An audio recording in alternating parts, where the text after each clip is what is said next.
We are live.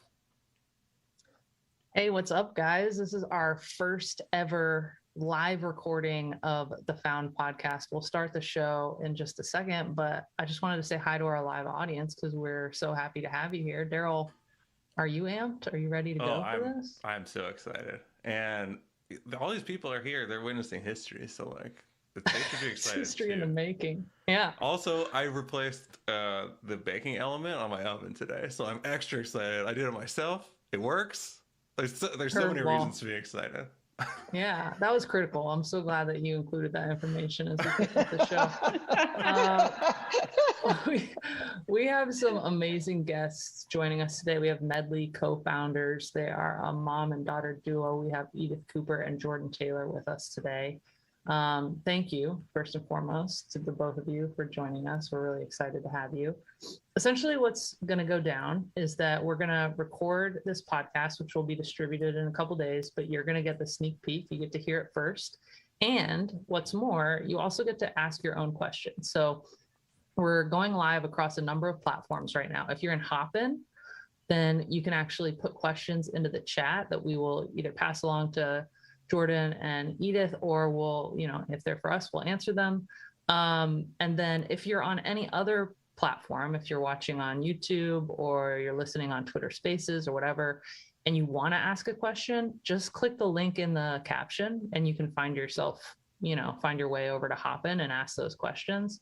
What else do we have? That's a Hopin exclusive, but it's free. It's free to join over there. You just need to go and register for it. So yeah. Exactly. So we're really excited for that. Get your questions prepped if you know what's up with Medley. If not, you're about to find out.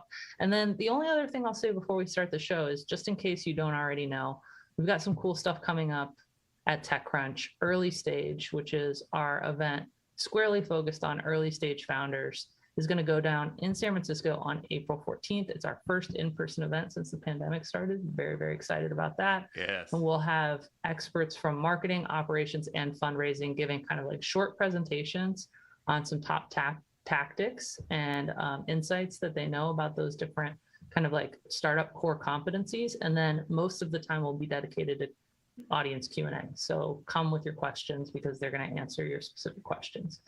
And then the only other thing is we have this going down every other Thursday. Mm-hmm. So Equity is next Thursday, Found is the Thursday after that, and so on and so forth. We're really excited for you to be joining us for our live podcasts. And with that, I think we could probably get the show on the road. What do you guys think?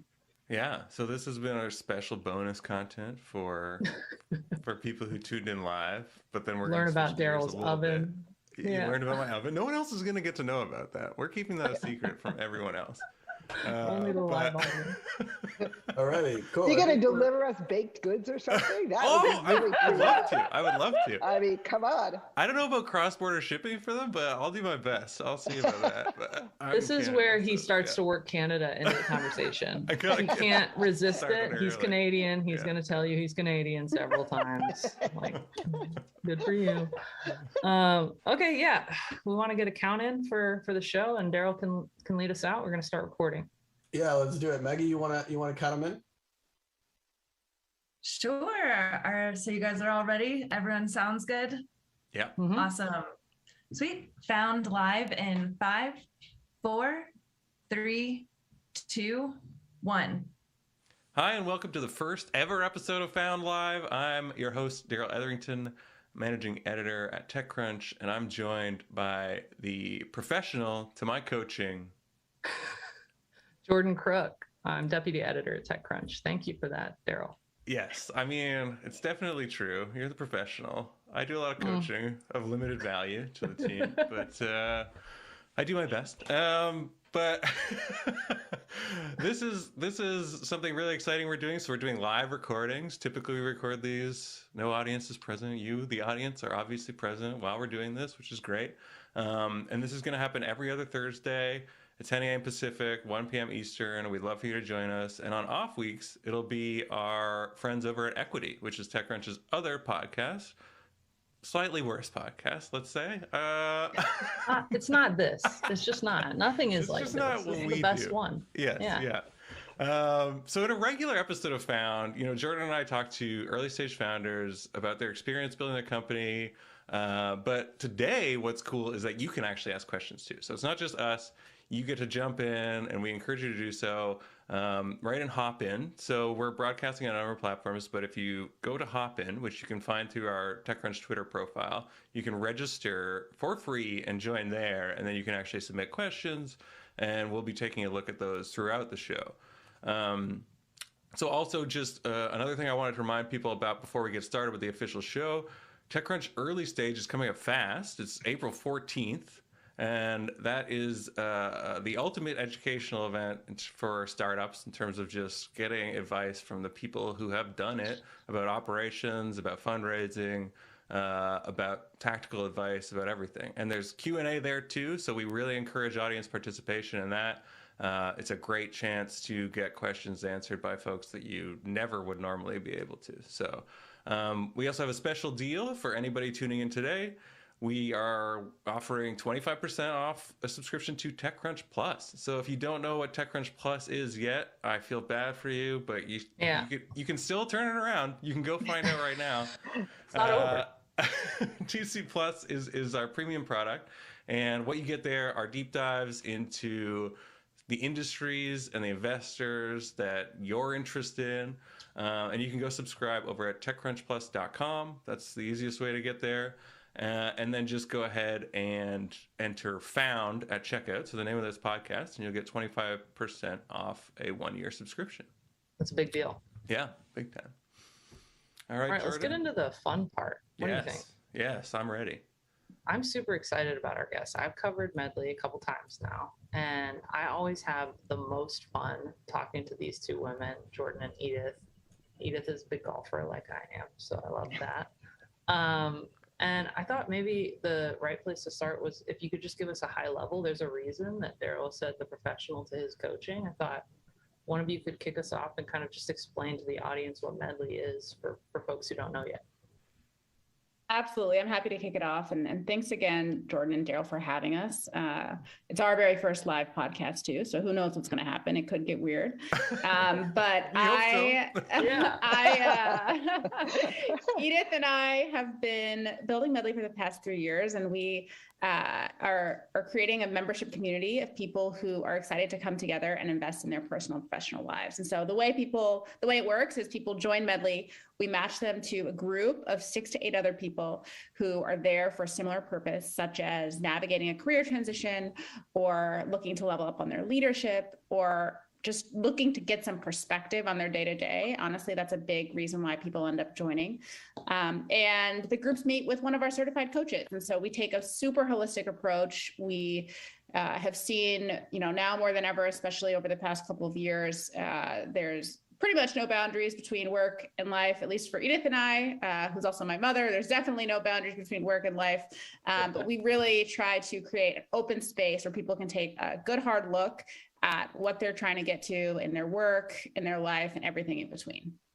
That's great. Yeah, the blended approach is something that I think is unique, right? Because you hear a lot about professional coaching, especially in a startup context, and it's often something that investors will tell new founders or whatever, you need to do this now and do it early. And, tech companies, large and small, big focus on professional coaching, but you don't hear about it in this holistic kind of integrated way so much.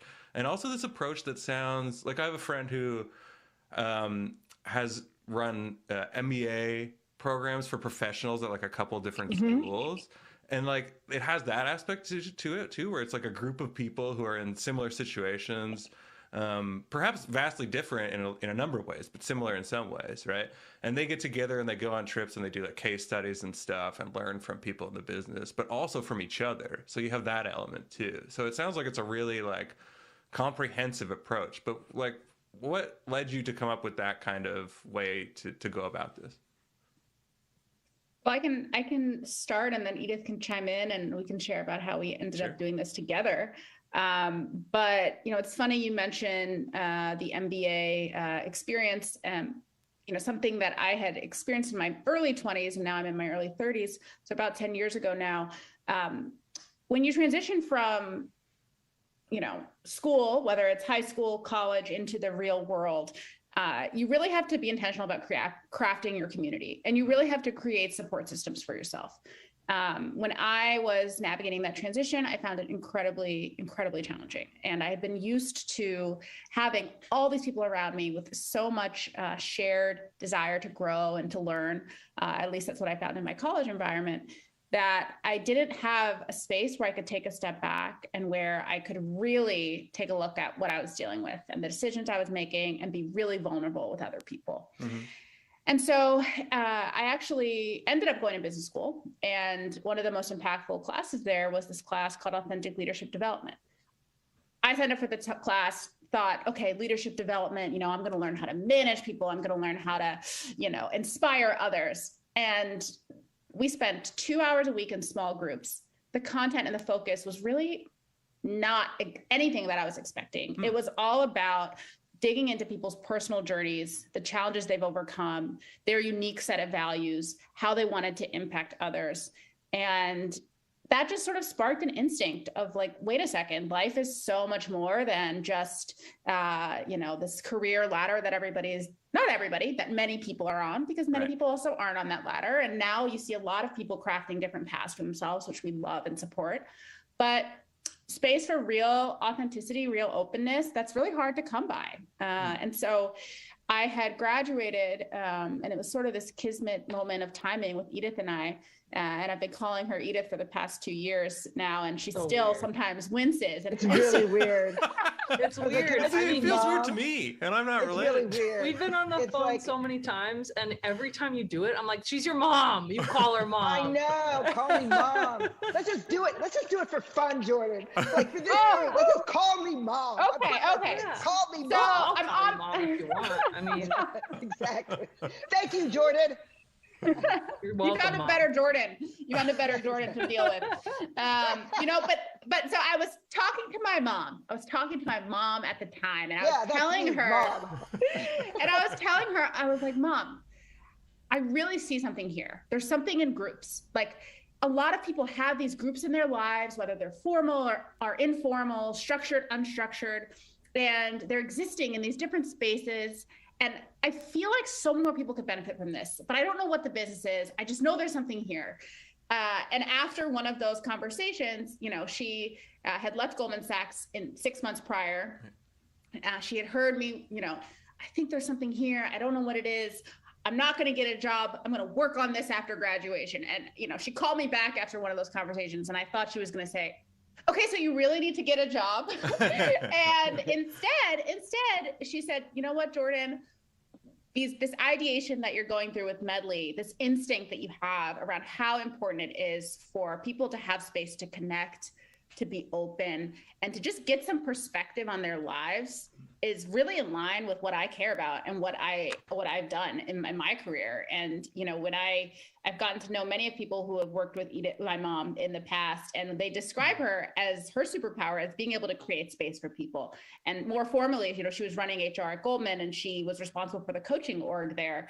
And we thought, okay, there's this perfect mix of skill sets. And Edith, Mom, I keep having to correct myself. Yeah, wow. It's so ingrained. There's another podcast on this topic, okay?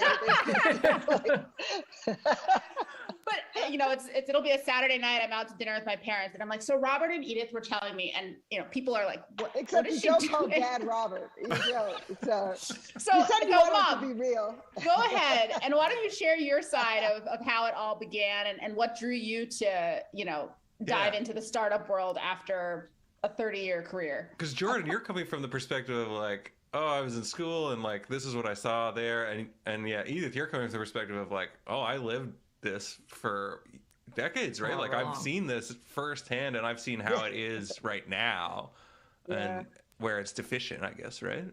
Yeah. So I as mentioned, I spent quite a long time, i.e., I'm pretty old, in large corporate environments, finance. In the last 10 years, I ran HR at Goldman, and it's really upon reflection that some things were just staring at me. First of all, human interaction is really powerful. If you're working with it, if it's positive, if it's geared towards the same thing, great things can happen.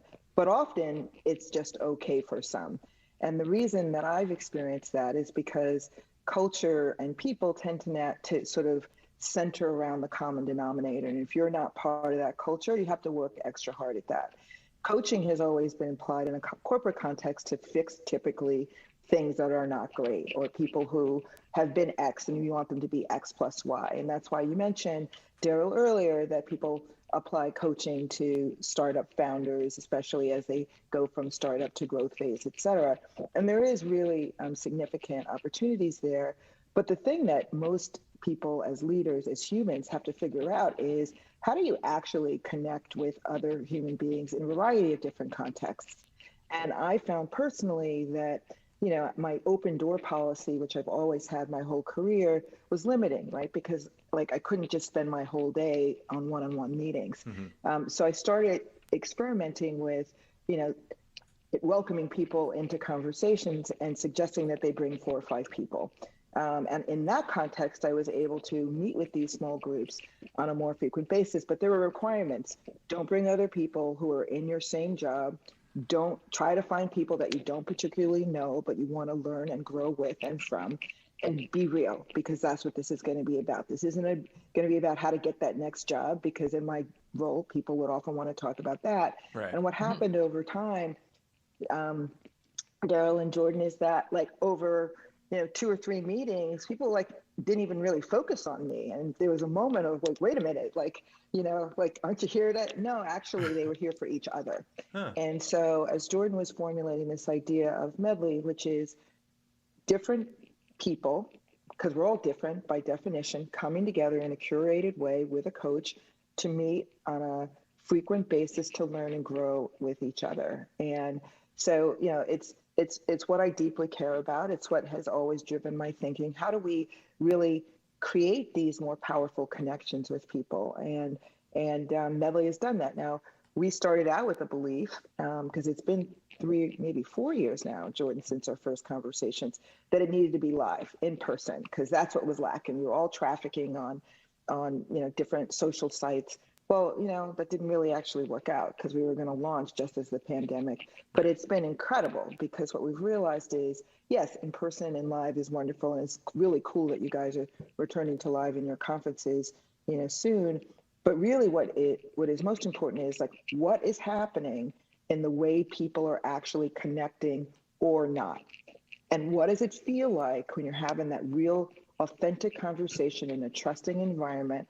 And how do you then take that from a narrow lens of your reality, your personal and professional priorities, and take it back to the broader scope of your life? So, that's what we've been up to. It's been quite a journey, but really pretty exciting. I love like how you guys made clear decisions on what would be really rigid, right? Like they will be groups, they will be live. They don't necessarily have to be in person, because the pandemic spoiled that, but like, we're not going to do anything asynchronously. We're going to have certified coaches. And then like kind of, obviously you can fall into a sort of track, or you can come for X or come for Y, but like there is a lot of fluidity, it feels like, and flexibility about when you come, what you might share or what you might want to learn. And I think that piece is really interesting. And I also, something that always resonated in my mind when I was talking to you guys and covering Medley was the idea that like, we're going to make sure this group is curated specifically to be diverse, because I think that what can end up happening in the group setting is like, we're all coming to learn leadership. We're all coming from this company, right? We all like look the same because we were all hired by the same hiring manager. We all think the same because we were all hired by the same hiring manager. We're going to come in and like, what are we actually going to learn from one another? Like, what perspective are we actually going to take away? Because we're all, in some way similar, because we're curated together and we're in this group for a reason, right? And so I think that piece is really interesting. And I'm just curious, like, what on the product side that you've kind of like learned from how that works, right? And like how you go about that, whether it's from the application process or like how you think about that kind of piece of it, making sure that group of 8 are people that are going to help one another learn about differences and diversity and teach one another and share perspective. Yeah, happy to share more details there, and just wanted to also comment on something you made at the start of your observations, really around, we have set some bounds around what we're doing and where we're focusing, particularly focusing on groups, particularly focusing on, not not targeting just one demographic of, Right. you know, 25-year-old people working in tech. That was a very decisive and an important thing for us from an experience point of view. And ultimately, we believe it's going to be support and drive one of our differentiators, because there's a lot of stuff out there right now. Like there are several coaches, you know, thousands and thousands of coaches who have their own practices. There are a lot of different types of apps. There's a new social network, I feel like, every week. And what we've seen is there's a lot of space for people who are interested in low commitment engagement and low commitment sort of social interactions. But for somebody who is actually excited to form deeper relationships, which is one of the reasons why people join Medley, they're like, I want to meet new people and actually get to know them. There's not a ton there. But Jay, can I just interject for a second? It's not because people are looking for friends, right? Right. It's because they're looking for that experience of interacting and connecting with someone outside of their day-to-day. And I think the environment that we've been in the last 2 years, and in reality will probably be here forever, has brought to the forefront a desire to really know that, I got to understand things from other people's perspectives. Yes. You know, Yes. I want to make sure that I'm living in a broader universe. And the feedback that we've gotten from our members is that participation in Medley groups has helped them do that. Yeah. Sorry, And Jay. that's a New critical isn't thing to call authentic, out. right? Yeah. Like new in this pandemic world has essentially meant not authentic. Because if someone new is coming into your world, it's probably via Zoom and it's probably for 30 minutes, right? Like it's not like we're going out and meeting new people and like being like, oh, let's hang out again tomorrow, right? Or let's talk more. Like it's very rare that we're creating authentic relationships. So we have what we have that's authentic. Everything new is surface. So combining those two seems like really critical. Yeah, absolutely. And Edith, Mom, thank you for calling out that piece. It's not a desire for, oh, I'm lonely and I need new people. It's really very different. It's very much new relationships and new perspectives expand my horizons. They help me think differently. They help me understand myself better. They help me understand people better. And you know, going back to how we've evolved our product and how we're thinking about investing and building product going forward in order to continue to enable this. We think about it across various stages of the member experience. It definitely does start with how we match groups of people together. We have learned a ton. You know, we started with an algorithm. We tested that with a pilot. We used that for our first cohort. We evolved it to be a mix of the algorithm and then some manual adjustments. And we're constantly tweaking and iterating. We see a world where, imagine, you know, we're matching 500 groups in a month or 1,000 groups in a month, how incredible we could eventually match, how well and effectively we can match people together. And the biggest driver of success in matching a group is having a shared sense of purpose and intent for what people want to get out of the experience. And so we understand that, and we get a sense of that from people from the application questionnaire itself. And we also have conversations with people. We hop on a short call to answer their questions, but also to understand, like, why are you here? Who are you? And what are you hoping to get out of this? Additionally, you know, as we think about the future for Medley and where we've really been investing, ultimately, we're in the business of trying to create deep impact in people's lives. As I said before, a ton of low commitment experiences exist. A ton of ways to easily, in an app, 5 minutes a day, work on your growth already exist. But for somebody who's like, I really want to make some sort of big change and I really want to get more sustained perspective, again, there's not a ton for them. And so we're thinking of how in the digital product that we're building, we can incorporate our insights around the importance of matching, the importance of the small group, while also driving connection in a deeper way, in a more vulnerable way across the broader Medley community. And that's where it gets really interesting and really exciting. And we actually are, you know, our team now is 13 people. In October, we were 4 or 5 people. We've really been focused on investing in building out product and engineering. And, you know, it's just been a real, certainly different set of challenges, but also exciting piece for both of us. Yeah, no, I think there's like a lot in, you bring up, I think there's this space that is like a demand that people didn't even identify existed that you're you're clearly like exists, and like clearly to Jordan's point, both Jordan's points, and Edith's point, like people do want those connections. They're harder to come by now, right? And they're like not served. I think there's this gap between, I don't want to equate it with, I'm not equating it with therapy, but like on a continuum, like the therapy at the very far end or whatever, right? Of like, oh, like I need this kind of help. And then there's like, oh, I need like tips and tricks to like be a better manager on the day to day. And then in between, there's like, it's unaddressed essentially, right? Except by some of the, and this is also what I think is interesting about your model, and I want to ask you about this. Like, it seems very, to me, easy to take something like this and go, okay, like let's do enterprise sales and sell into organizations, and then they can do modules with their teams. But like by design, that's not what you've done, right? And I think you get at a lot of those reasons. But is it something you considered?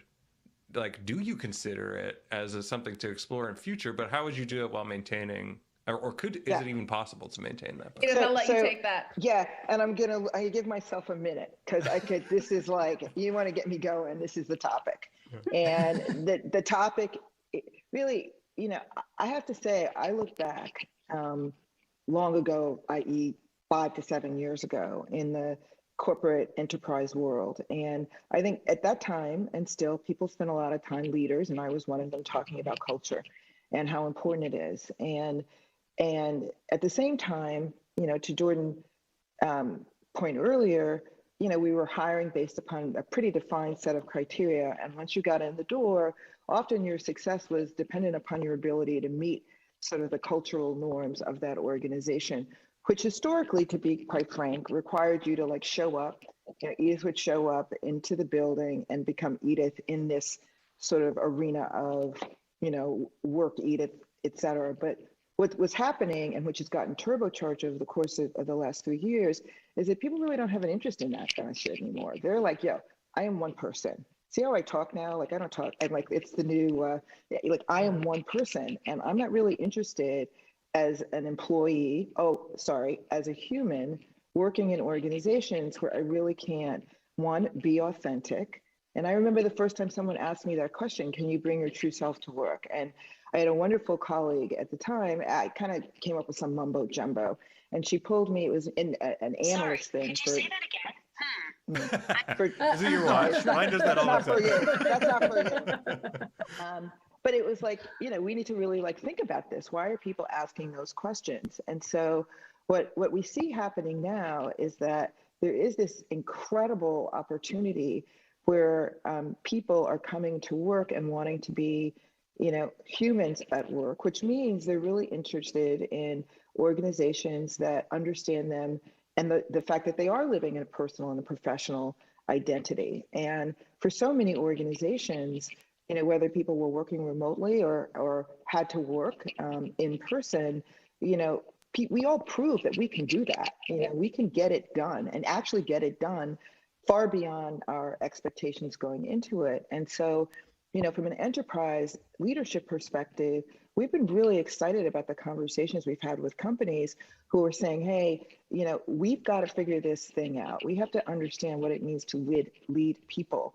We get it, but we're not really schooled at it. And it sounds like people have been interested in Medley for their employees because it's an opportunity for them to show their people that they actually care about them as people.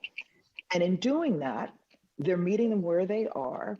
They're showing that they understand that if you give people places where they can be authentic and trusting and engage with people outside of the day-to-day, they in turn will have more confidence and more mojo in the way that they think about their work and the way that they think about their employer. So that's been a huge sort of, I'd say, acceleration point for us. We always thought that there would be an enterprise offering, but we see it. And we're experiencing it now. And you might say, well, isn't that a conflict to going direct to consumer? Well, think about it.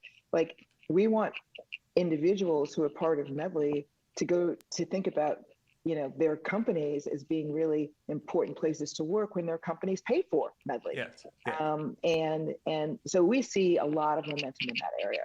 Yeah, and just one thing to, sorry. Just one thing I just wanted to clarify is that, you mentioned, okay, we could go and implement Medley within companies.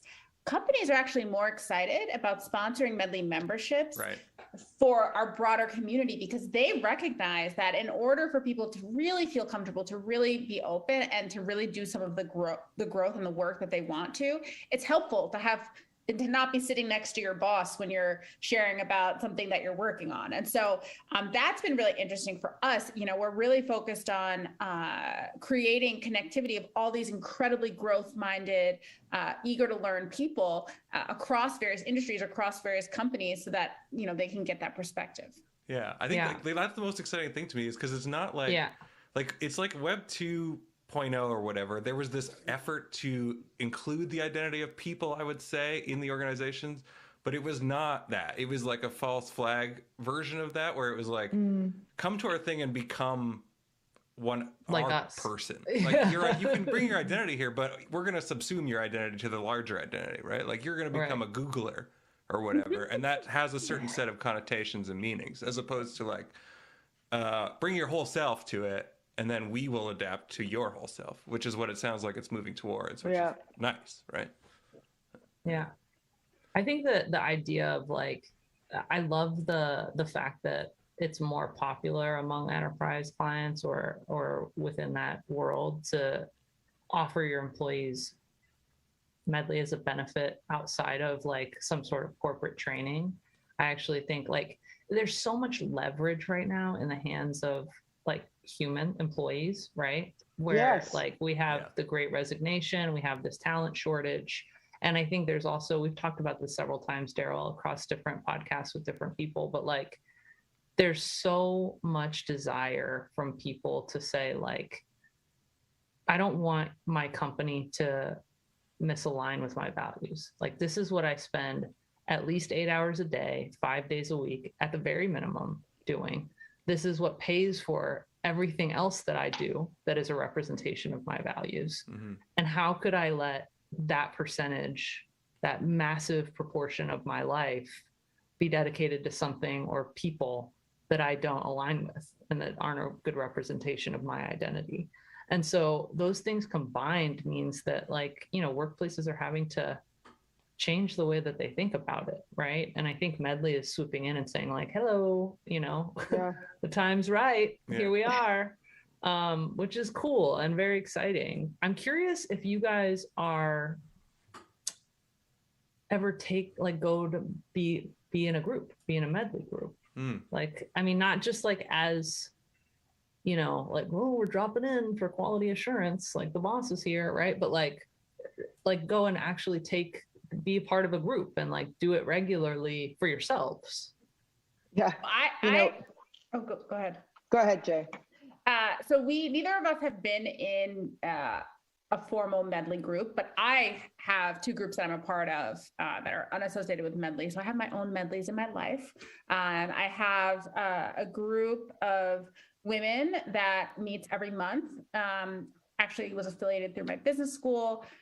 We've stuck together for 4 years. Our current head of enterprise, who's the general manager of our enterprise offering, she's working on concepting it. I met her through that group, which is pretty crazy. She graduated from business school about 10 years ahead of me. Her name is Sabrina. She's wonderful. I also am in a group of 8 founders, actually. So I have a group of founders, and, I was at first reticent because I thought, okay, I have a lot of different pieces of my own identity versus just, being a founder. And that obviously, takes and consumes a lot of my energy, but I was uncertain about it. But it's led by a coach. People very much bring their whole selves to the table, and a wide range of industries, ages, lived experiences. And it's just dedicated time for me to get perspective. And Edith, also, I'll let you share about sort of the Medleys that you have in your life. But it's like a really important part for me of how I think about investing in myself and sort of self-care in some way. I like really prioritize that time. Yeah, so we interact with our Medley members in a number of ways. You pointed out, Jordan, in your question that for us as founders to participate in a Medley group is tough to navigate. Yeah, you'd be putting your finger on the scale a bit, probably. Yeah, yeah. And so, despite my sort of ways to twist and turn, it's like, oh, okay, I'll bring my own people to my Medley. I'll like find people who I'll come in disguise. Exactly. I swear it won't be me. I'll figure it out. But we listen, part of the Medley experiences is that we have opportunities to engage with our members. And, so I've had a number of conversations with our members around things you can imagine I'd be focused on. How do you navigate change? How do you think about the balance or lack thereof in your lives, et cetera? But to Jordan's point, and the reason that she highlighted that she has found other forms to experience the benefit of groups is that we don't believe that you should have one Medley in your life. And what building Medley has really cemented for me and shown me is that when you bring that lens to other Medleys that you're a part of, you get more, you contribute more, you're more open, and you're more deliberate and intentional about respecting the time that you have with other business leaders and friends and family. These are all my Medleys, and instead of them just being random acquaintances, I'm using the things that we're implementing in and learning from our Medley groups and other aspects of my life. And that is ultimately the point. Yeah. I guess I ask because it's interesting. You guys are obviously, you're a mom and daughter duo. You're both leaders at the company. Edith, you have a career in leadership, right? And then Jordan, you're learning how to be on top. And I'm just curious, how you feed that for yourself. Right? I was going to ask a simpler question, which was how did you make the call initially?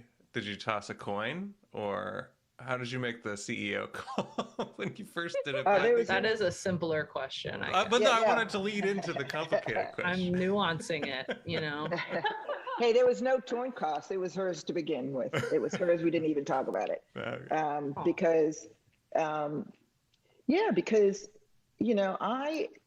I deeply believe that Medley is a brainchild of Jordan's experiences. And, I think the most important thing is to really make sure that we're not building something that's a reflection of, the 30 years of past, but we're really positioning for the future. And so, who's best to do that? Me or Jordan? I mean, please. But I would say that it has been very important in that role and with Jordan as the CEO, for me to make sure that I'm leveraging the experiences that I've had, particularly as we started to build our team, which is really exciting. You think immediately, okay, instead of 4 people, we have 13, so we're going to do 13 times as much stuff. Well, only if you lead the organization well. Yeah. And, I've been really excited to see how Jordan has, taken that on, but I'm also working very closely with Jordan and the other leaders in the team to contribute my perspective and the learnings that I have. So, that wasn't a tough one. Who gets to decide? Listen, think of the roles that Jordan have had and I've had. I've been a mom, and at least for a while, you think you get to decide. Whether you really ever do right. is a whole nother podcast. There's so many offshoots of this conversation. But literally, and to a certain point, that's a parent's job. And in the workplace, even though I like to project myself as a person of the people, people who have worked with me, think that I'm delusional, and I was a decision maker, and I often was. And in the construct of being a co-founder with Jordan, I'm not a mom. I don't get to say, you do this. Maybe sometimes I might want to, but I don't. And, I'm not, the ultimate decision maker as a co-founder, not, person in charge. And I think that really has been really critical in what we've been able to build in a relatively short period of time. But doesn't that at times be you just please don't do this? Are there ever times where you're look, I know this seems like please don't, because I just know it's not going to happen, right?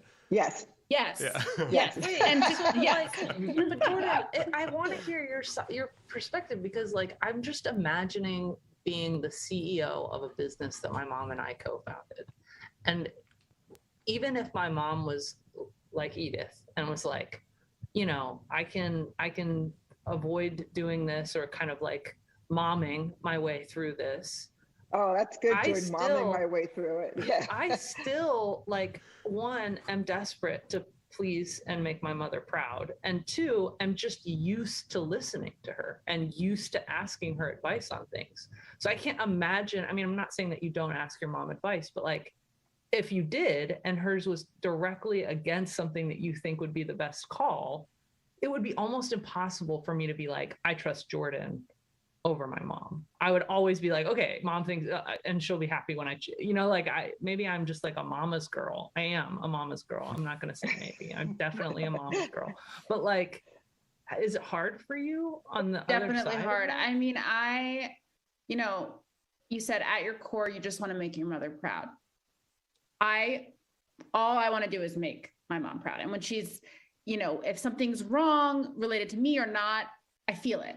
Just as you would with any person who you love very dearly. I think something that's been really amazing about our relationship is just how much trust we've had to build in each other. And there are moments when we disagree. And there's moments when we have a different point of view on a decision. I really trust her. So when there's certain types of decisions, especially related to people, I very much am like, okay, like you have a lot of reps, you have seen this before, you understand how to navigate this. I also am not delusional about where I am in my own leadership. I view the fact that I get to work with my mom, someone who I look up to and have looked up to my whole life, but who also is truly one of the best people in the world at just influencing and connecting with others. Like we'll have some meetings sometimes and I'm in the meeting and I'm just like, where did that even come from? She comes up with this stuff. She pushes things across the line and I am just soaking it all in. And so I very much view my sort of learning trajectory as, I hope to continue to learn, but I'm pretty humble, I think, about, where I shine and where I still have to invest. And I actually think my biggest learning of working with Edith and my mom so far is that she has been in the professional world for, 35 years. She has 3 kids. She has friends. She is a family member. She's a sibling. I got a few things going on. No. She is constantly learning. She is constantly like, how can I continue to learn? How can I get myself in this uncomfortable situation? How can I, show up better for the people I love? I've watched her shift her goals to be much more intrinsically motivated. She's like, how can I find time for myself today?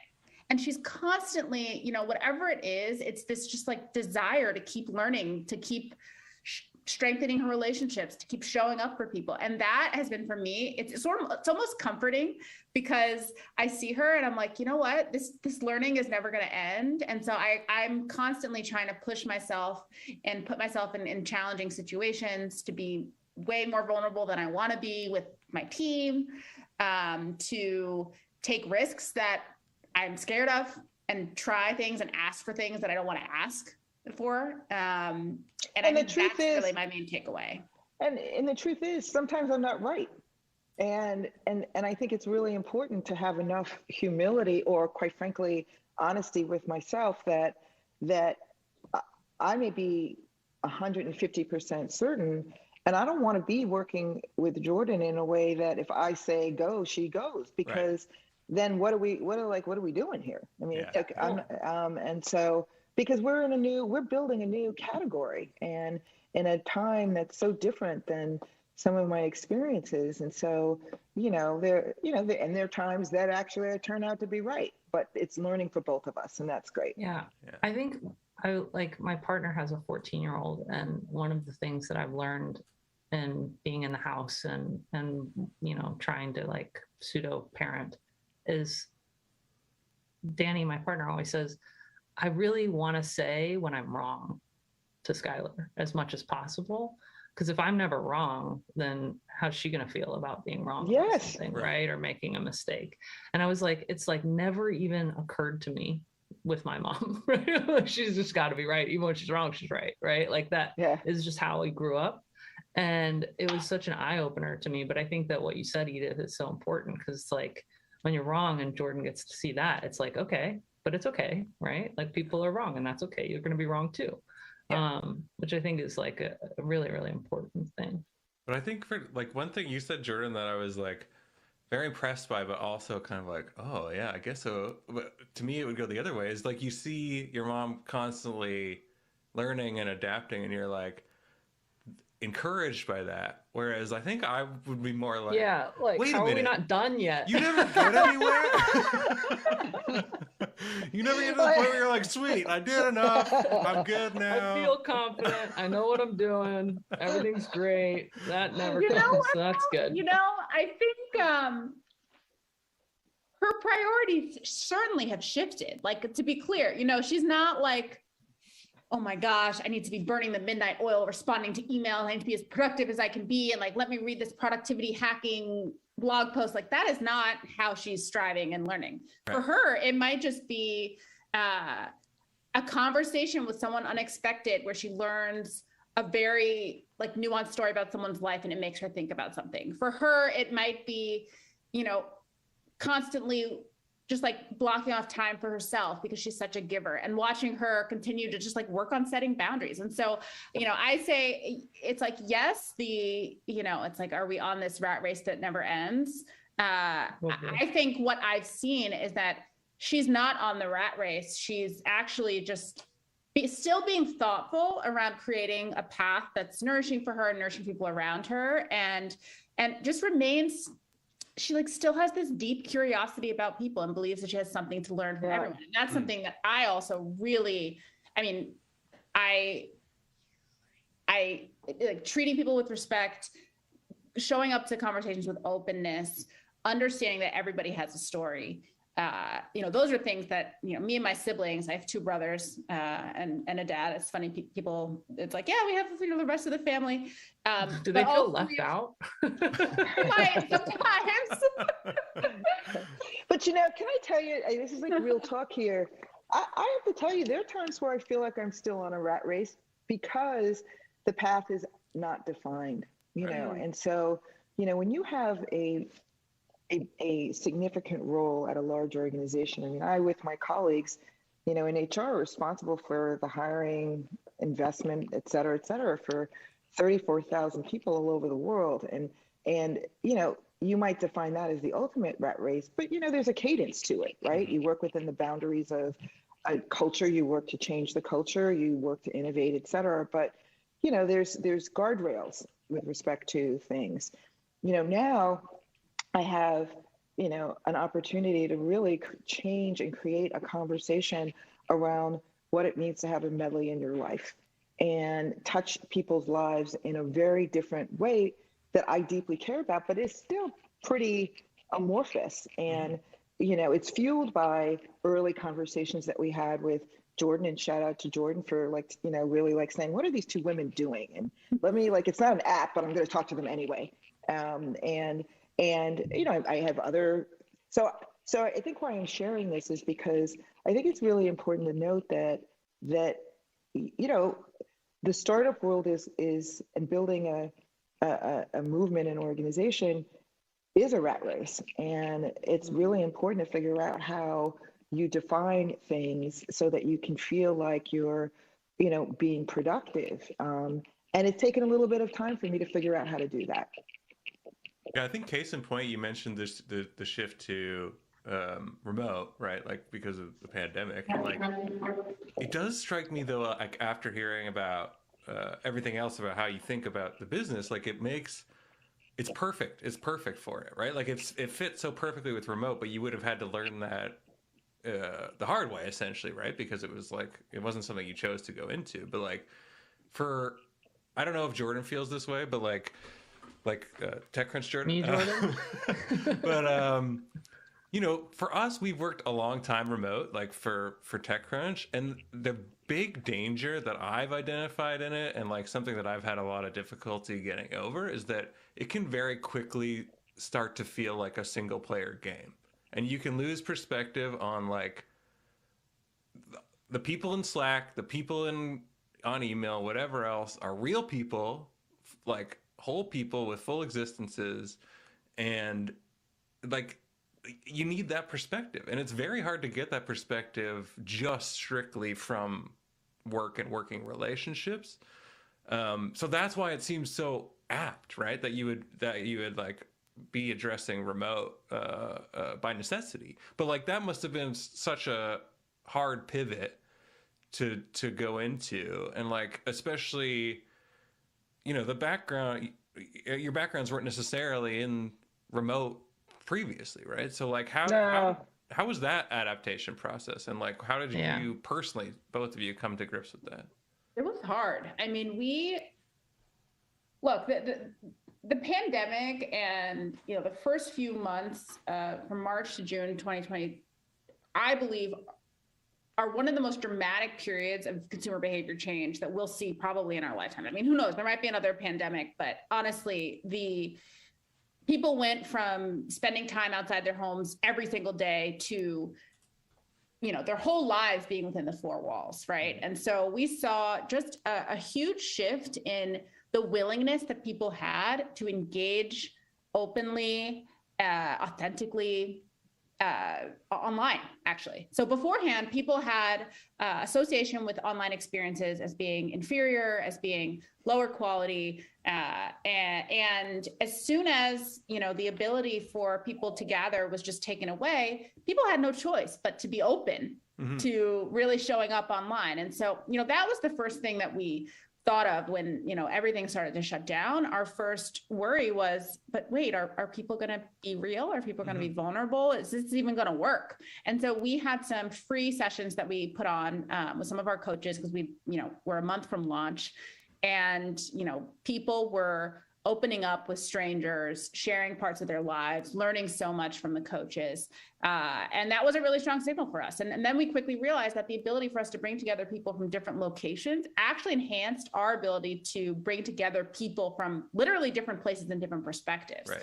And so, you know, I think that was the bright side from like a business model point of view, and from an experience point of view. You know, there's things you can do when people are on their computers, ways you can integrate technology in a much more seamless way that you can't actually do when you're in person, because if someone has a device, it's very invasive.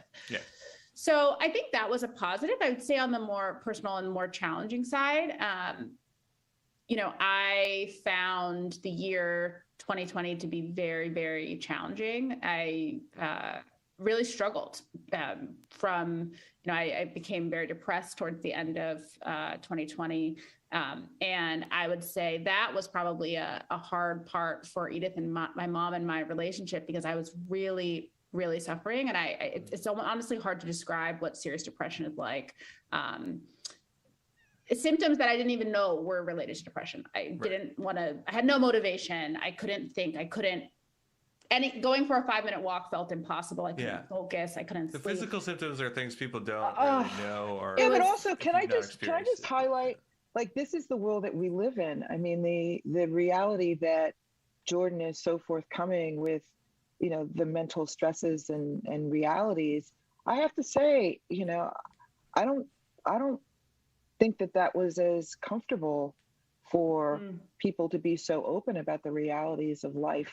And I think that made it even more challenging. Yeah. And so, you know, the fact that we've all worked to figure out how to turn this very one-dimensional, narrow, Jordan, when we were chatting before we got started, I think you said that, you know, new means not authentic, because, you know, what do? Like, you meet someone the first time, you get busy. You don't like chat with them about, you know, their weekend for 25 minutes of the 30 minutes. And that actually is very hard, because as human beings, you know, we really need that, you know, realness. And so we've pivoted, but we work really hard to virtual, but we've benefited from having people from all over the world, but we work really hard to create these moments of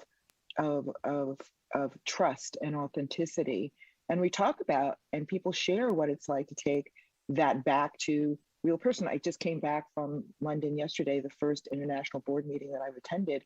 And, I have to say, I don't know how many trips I've made, but when I was walking into the building for the meeting, I was like uncomfortable. Like I was feeling unsteady.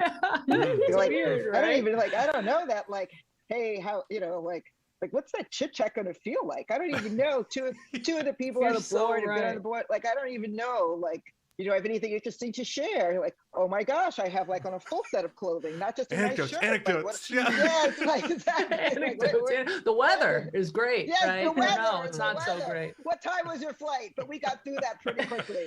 And so, like we'll all figure it out because as human beings, you for me, that fuels my soul, right? Yeah. Like going past that and getting into real stuff.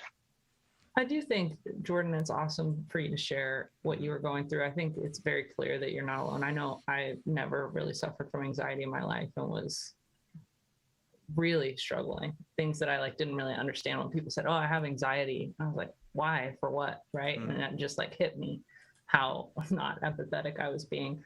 I don't want to change tacks too quickly, but we do have an audience question that's pretty good, actually. And I want to make sure we get it in before we're out of time. Let me just get to the right Slack here. Hey, and Jordan, while you're doing that, you want to know what's hard about working with your daughter? That was really hard. I can't imagine. Because if it was somebody you didn't know, it'd be hard enough. But if it's your daughter, yeah. And, we've got this business and we're raising and we're this, that, and the other. And I'm like, can we shut this down now, please? Because I've got mom is important. I need momming. There's momming to do. So that was hard. Yeah. Do you have that question up, Jordan, or do you want me to? Yeah, totally. My audio is cutting out. Daryl, can you take this one? Yeah. So Alexa Murray asks, given that this is a community-based business, how did you tackle the cold start problem? So getting from zero to a critical mass of users to give the network value. And is there anything you would have done differently to solve that problem? Yes. So that's a wonderful question. And, the big thing for us that has been critical from the very beginning is really investing in forming relationships with our very, very first members and customers. And so, obviously with any new business, especially with with it being community-based, we were very transparent that I think really, really helped. It's like, we're only going to have a couple hundred first members in this cohort. So people, had aligned expectations. Mm-hmm. That being said, we're really invested in getting as much feedback from you as possible and getting to know you as much as possible and really making this a meaningful experience. And so I think that being incredibly upfront with our initial customers and really investing in forming a two-way relationship with them and signaling that through actions, whether it was open houses, one-on-one conversations, small group conversations, really helped us start to spearhead, the ambassador, relationship of our first few members. And so, it's something that I think for us has also been, we've also approached that using some of our bigger partnerships as a way for us to, start to generate critical mass. But it's so hard. Right. You're convincing people that they should engage and not only commit their money, but commit their time. And what we found is just being so critical is everyone who has participated in Medley is excited about what we're doing. They want to contribute to us at an early stage. They view that as actually a benefit. And we return that to them by being super responsive. And if somebody wants an event, if somebody is excited about a certain topic, a guest speaker, we will respond and do it for them. And so that's sort of what we get back in return. Yeah, I think I saw one of Jordan's articles. It's like early on, you had NPS of 99% or something, which is great. Yeah, we did a pilot actually on the B2B side with LinkedIn, and it went tremendously well. Interestingly, we were curating medleys amongst part of their population, and it's been interesting for us as we've gotten to know our customer, identify who they are, what they care about. We do cross demographics. It's very much a psychographic of this person who's already engaging in some of the materials that we described earlier, like the podcasts and the blogs and, influencers and things like that. They care about their development. They're excited about the future. And they view Medley as sort of a bigger commitment and way to invest in that. And so, it's constant for us. We're in a discovery phase, and we hope that in 5-10 years, we're still in that phase because, as I've seen in working with Edith, as much as you can embrace learning, it's one of the biggest accelerators and catalysts for continued growth. So, great. Well, whenever you're ready to talk to your enterprise team about selling to Yahoo, we're ready. Yahoo to yes, to pay for Get this. them signed on. yes, yes. We'd love to have you. That is really a big part of it. That you do have to create momentum. You do.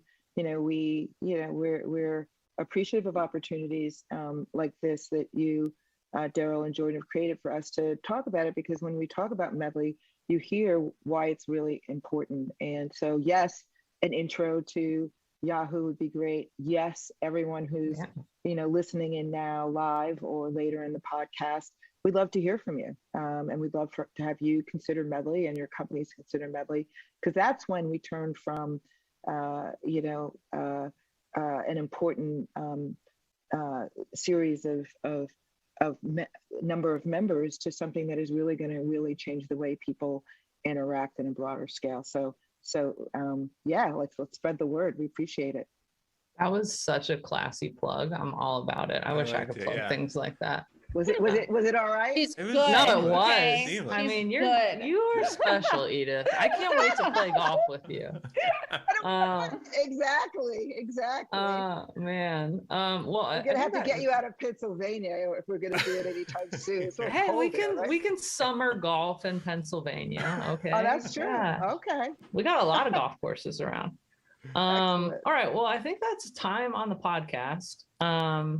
So we'll record an outro later, but we really appreciated hanging with you guys. That was really fun. Fantastic. And thanks to the audience for being here. Thank you to both of you for making the time. It was a special one. I'm glad you guys were the first. That worked out really well. Too. It's great that you were very open about just your experiences and the startup and your relationship and everything. That's fantastic. I'm obsessed also with the fact that Edith went super YOLO in the last 10 minutes and just change locations. I love that. And Jordan, your face was priceless. Another real talk. Okay, so you think everything, you get all the moves down. I was so psyched. I turned off the notifications, blah, blah, blah. But what did I forget to do? Charger.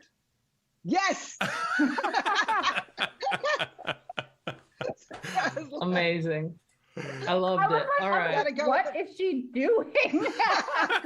Yeah, Jordan's face is like, why in the world are you moving right now? Why are you moving? I was like, maybe she just wants a more comfy seat. Yeah, give a little tour of the TV that we got here. No, there you go. Knucklehead. That's all I have to say about myself. We're casual. We're human here at TechCrunch, so we get it. All right, well, thanks, guys. And I guess that's it for the audience, too. Thank you, audience, for hanging with us. And see us in 2 weeks on Thursday come back next 10 a.m. Thursday PT. for Equity, and Thursday after that for us, and our regular TechCrunch live episodes on Wednesdays, too. So, yeah. Thanks a lot, guys. We appreciate you having us. Thanks. Thanks a lot. Bye. Bye-bye. Bye-bye.